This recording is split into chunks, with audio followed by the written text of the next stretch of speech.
sa ating lahat, mapagpalang hapon. So, ang topic po natin ay nababasa nyo naman po sa thumbnail at saka sa title po natin.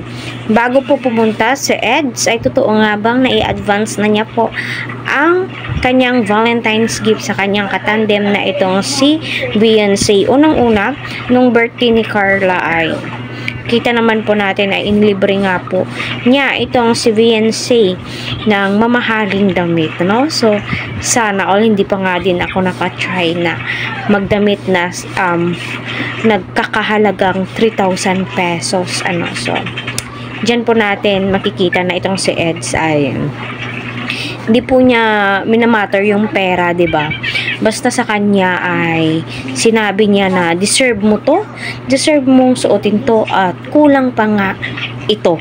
So, grabe, it means may mga ibibigay pa siya kay Beyonce. Aside sa birthday nga po ni Eds, ay nagbigay nga po siya ng bouquet.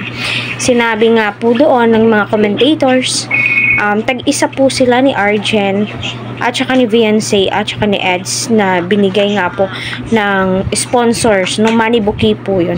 Pero at least, kita po natin na pinapahalagahan po ni Edo ang kanyang katandem na itong si Beyonce.